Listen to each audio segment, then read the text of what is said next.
Phoenix magazine in Rome, got this translation from Professor Raso. He went to the area of Professor Toloni, and he found definitely the stone circle, looking like Stonehenge, but much smaller.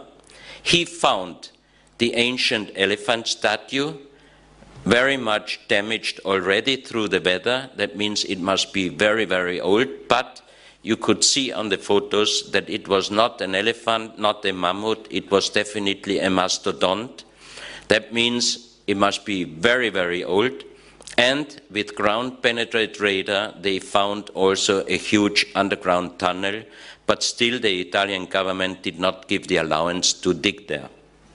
So that means if this language would not be able to translate, how could he find upon the translation the stone circle, the mastodon statue, and the underground tunnel system? So it proves that this language is translatable. But in every country, those species are modern frauds. They are not accepted by the official archaeologists. And again, many of the artifacts are showing always the sun and the same writing. Now we are going to the story of the giants, the legend of the giants. This skull was found in Peru, and here is a model how this person must have looked like. That also, this is the original skull, and this is a model. These skulls, this photo is from early 20th century. It was done in Malta, Mediterranean, and the skulls were shown until 1968, and then they disappeared. And again, Adriano Forgione, the publisher of Phoenix magazine, went with the Italian television Rai Due to Malta, and they contacted the ministry, and they got the allowance to film and photograph the skull plates. But the first information at the museum was, we don't have them. And Adriano showed them the old photo. Then they said, okay, we have to look in our storage. And next day, they brought the skull, top of the skulls. And you can see it's much larger than a normal skull. And the strange thing on these skull plates is that they have only one line over the middle of the skull. That means, again, it is not a Homo sapiens sapien, and it would be also interesting if we could get the allowance to do a DNA and age dating on these skulls. But it remembers me on the Egyptian pharaoh skulls, because they are going to the back. You can deform a skull, but if you deform a skull, the skull is getting up. But you cannot deform a skull to the back, because you must close the fontanella. That means that the baby would die. Here you see it perfect. We have 3 stone plates, and these skulls, they have only one bone line over the skull. This is a so-called deformed skull from Ica, Peru, from the Maria Reiche Museum. That's another one. But you do not see the deforming, the deformation artificially. And this, many of the specialists, doctors, university professors, they told me, this is impossible, a deformed skull, because through deformation, you cannot create the double of bone material. And this skull even has hair on top. That means it would be very easy to do a DNA analysis and an age dating, and I also do not think that this skull is a Homo sapiens sapien. Look at those strange skulls. And they were all found very close to the famous Nazca lines in Peru. Here we go to the story of the giants. This is a footstep from South Africa. This is Professor James Hurtak, a famous researcher, and he did a real good research, and also other scientists, and they say this is not human done, it is not natural, it is a real footstep. But here you see a normal human. I show you later some bones of a 7.6 human skeleton from Ecuador, and up to 10 meters, Professor Muldashev reported me from Tibet. This would be the shoe size of this giant. It would be number 177. It was 130 centimeters long. These three footsteps, the Russian eye doctor and researcher Professor Muldashev went to northern Syria because he got the information of three giant footsteps, where of course the official archaeologists are saying this is human done for some kind of ceremony. So he went there with 5 different scientists, archaeologists, geologists, anthropologists, ethnologists, and they did a check on those 3 footsteps. They put even water inside to check if you go with 2 foot inside a weak material and you make a step ahead and you want to go back out of it, you have to put your weight on the heel, and you can see here that it is perfect done.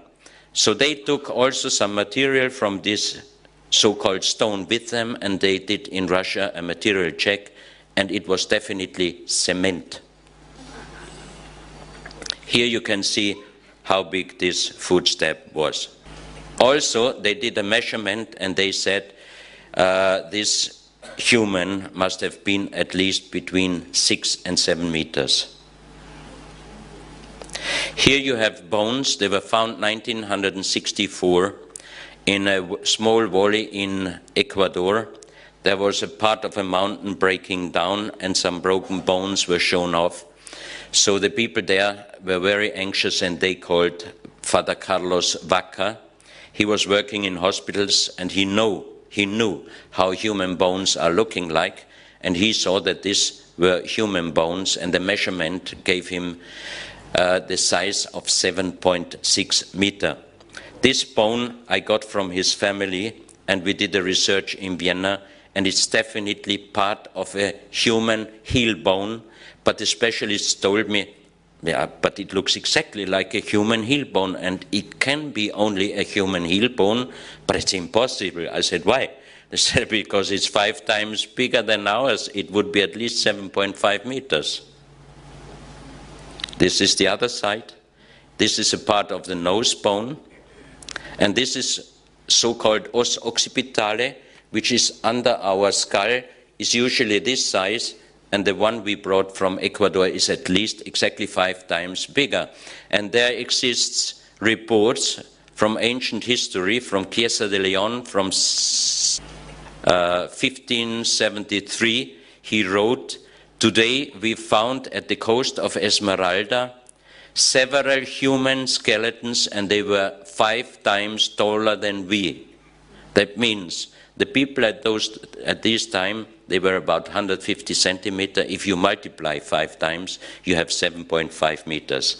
Then we found these eggs in a museum.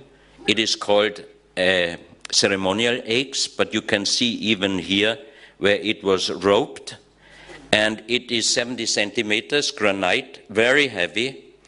And again, we did the measurement with an existing normal stone eggs, and 5 times taller, you are again exactly at 70 centimeters. That's another very big stone eggs from Ecuador. The next photos are showing 2.6 meter skeletons from Utah, United States. And here we have the crystal skulls. This one was found in Guatemala, and we did a research in Vienna with Dr. Distelberger, the expert who checked us also the genetical disc. And after several hours, he told me it was done with a very sharp instrument out of the block in a raw form. Then it was done with quartz sand, because he could find some scratches on the skull. And then he said he thinks that they polished it with leather, which must have taken also a long, long time. And then he said, I cannot say how old this skull is, because the crystal itself is millions of years, but I can say this skull must have been long, long time under the earth, because here he could find some corrosion, and he said this corrosion does not come not earlier than 500–600 years, but I think it's even older. So that means that this crystal skull is a really old Mayan crystal skull. This one is from Peru. This is a Mongolian skull, and when I had it on display in Switzerland, Nina, a Russian shaman, came, and it was the 11th of November 2004, and she got from this Mongolian crystal skull the information: in a few days a big wave will kill hundreds of thousands of people. And you know that on 26th of December the big tsunami in Asia happened. So I have to say, I did not believe in many things, especially when I heard esoteric things. I said, oh, leave me alone, esoteric people, they all dreaming and so. But in the last 10 years, I changed a lot, because I had experienced that many times my hair was just going up like this. And I know that there are many things between heaven and earth which we do not know, but many of you, I'm quite sure you know. I don't know. I just show the pieces. That's from Ukraine, that's from northern Italy, that's from China. And I would end my speech with Rodin's Thinker, and this one is from Acambaro, a thinker around 4,000 years old, and this one is a thinker from Ecuador, about 2,000 years old. And that's what I have to say. I cannot give you an answer. I just showed you and explained you some things, but now I give you the chance. You can think about it, what you saw, and you can make your own mind. There is no really answer until these days. Thank you very much.